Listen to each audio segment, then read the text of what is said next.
नमस्कार मित्रों, मैं पुरुषोत्तम आप सभी का स्वागत करता हूं आपके अपने YouTube चैनल श्री कृष्णा ज्योतिष केंद्र में। मित्रों, आज हम इस वीडियो में चर्चा करेंगे भगवान गणेश के जन्म के संबंध में। भगवान गणेश के जन्म के संबंध में अनेक कथाएं एवं कहानियां हमारे पुराणों में वर्णित हैं, जिनमें से ब्रह्मवैवर्त पुराण एवं गणेश पुराण में जो कथा है उस कथा के बारे में मैं इस वीडियो में चर्चा करूँगा। एक बार ऋषि दुर्वासा वैकुंठ से शिवलोक की ओर जा रहे थे, तो वैकुंठ लोक में उन्हें भगवान विष्णु ने एक पारिजात का पुष्प उपहार स्वरूप प्रदान किया। इस पुष्प की यह विशेषता थी कि इस पुष्प को जो भी व्यक्ति या जो भी देवता अपने मस्तक पर धारण करेगा उसे बल बुद्धि प्राप्त होगी एवं वह सभी देवताओं में प्रथम पूज्य होगा और वह देवताओं में अग्रणी माना जाएगा। और इस पुष्प का जो परित्याग करेगा वह श्रीहीन हो जाएगा। तो वैकुंठ से शिवलोक की ओर जब ऋषि दुर्वासा जा रहे थे और उनके पास यह पुष्प था, तो उन्होंने इस पुष्प को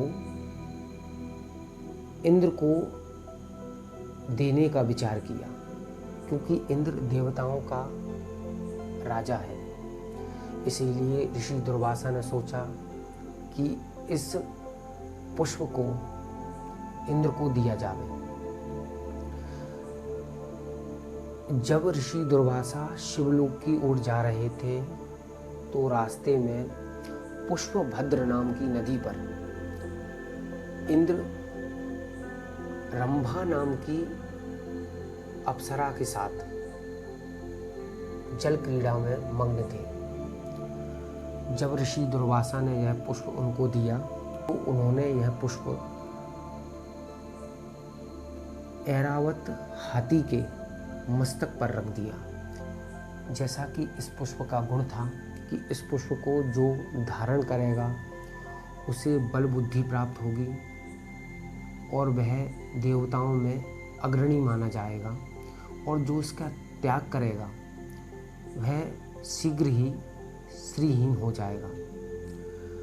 तो इंद्र शीघ्र ही श्रीहीन हो गया, उसे रंभा छोड़कर चली गई एवं जो ऐरावत हाथी था वह भी जंगल में चला गया और उसने अपना एक नया परिवार बसाया।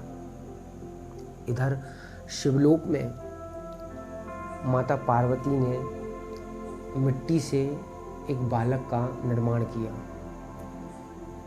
जगत पिता भगवान शिव ने इस बालक में प्राणों का संचार किया। भगवान शिव और माता पार्वती के इस पुत्र को सभी देवी देवता आशीर्वाद देने आए, किंतु शनिदेव नहीं आए, क्योंकि शनिदेव को यह श्राप था कि वह जिस भी व्यक्ति को अपनी पूर्ण दृष्टि से देखेगा उसका सिर धड़ से अलग हो जाएगा, छिन्न हो जाएगा।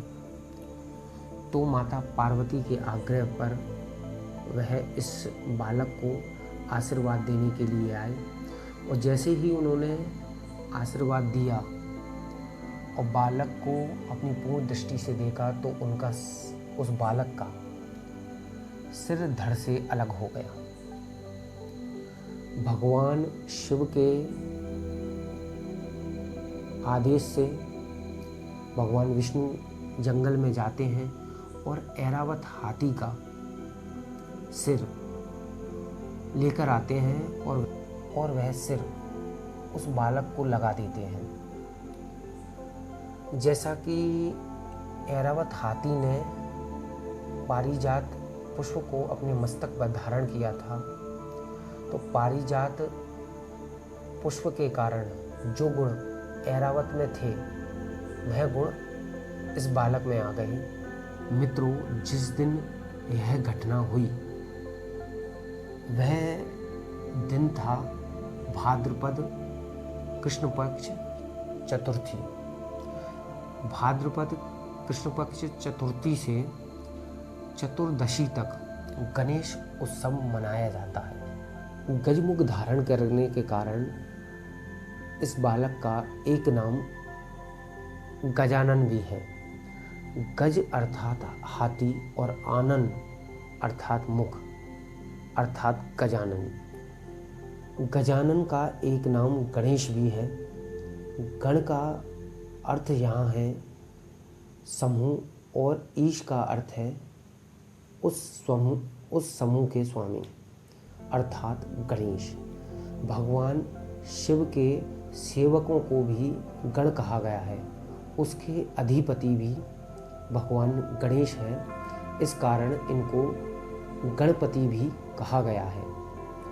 ऊपरी तौर पर जब हम इस कहानी को देखते हैं या सुनते हैं या पढ़ते हैं तो हमें यह एक साधारण कहानी नज़र आती है, परंतु इस कहानी के भीतर बहुत गहरे अर्थ छुपे हुए हैं। इस कथा में जो इंद्र है वह मन का प्रतीक है एवं जो पारिजात का पुष्प है वह बुद्धि, ज्ञान और समझ का प्रतीक है। मन भावनाओं, इच्छाओं और विचारों की जड़ होती है, वहीं जो बुद्धि है वह विचार करने, समझने, तर्क करने की क्षमता को सूचित करती है। मूलतः यह कथा मन और बुद्धि के सामंजस्य की बात करती है। जब मन और बुद्धि में सामंजस्य नहीं होता तो हमें कभी भी सफलता की प्राप्ति नहीं होती। इसे ऐसे भी समझा जा सकता है कि यदि किसी व्यक्ति को मधुमेह रोग है और उसे मन में मीठा खाने की इच्छा जागृत होती है और बुद्धि मीठा खाने को मना करती है, परंतु बुद्धि की बात को न मानकर हम मन की बात को मानकर जब मीठा खाते हैं तो हमारे रोग में वृद्धि हो जाती है और हमें परेशानियों का सामना करना पड़ता है। यह परेशानी मन और बुद्धि में सामंजस्य न होने के कारण होता है। ध्यान और योग से मन और बुद्धि के बीच सामंजस्य स्थापित किया जा सकता है। गणेश चतुर्थी के दिन ग्रहों का एक ऐसा विशेष संयोजन होता है कि इस दिन यदि ध्यान, योग और मेडिटेशन करें या कोई भी धार्मिक क्रियाकलाप करें तो हमें मानसिक और बौद्धिक तौर पर शांति प्राप्त होती है। मन और बुद्धि में सामंजस्य की बात को हम एक और कथा द्वारा इस प्रकार समझ सकते हैं कि एक बार भगवान गणेश का स्वरूप देखकर चंद्रदेव उनका उपहास करते हैं, तो क्रोध में आकर भगवान गणेश चंद्रदेव को श्राप देते हैं कि तुम्हारे मुख को जो देखेगा या तुम्हारा दर्शन जो करेगा उसे दुख एवं दरिद्रता प्राप्त होगी। सभी देवताओं ने आग्रह किया कि भगवान गणेश आप इस श्राप को वापस ले लीजिए।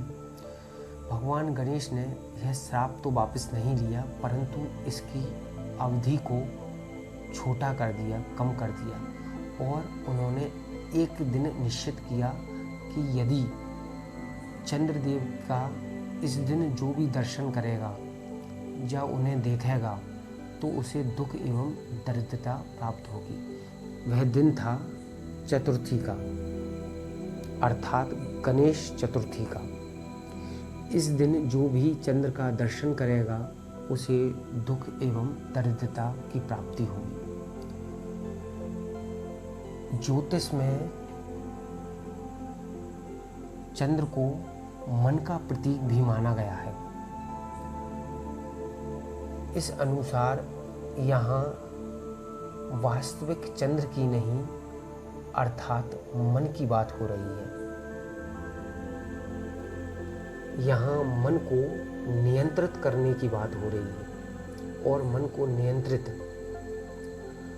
योग, ध्यान, जप और सेवा द्वारा ही किया जा सकता है, जिससे आपको विवेकी बुद्धि की प्राप्ति होगी और विवेकी बुद्धि के दाता हैं भगवान गणेश।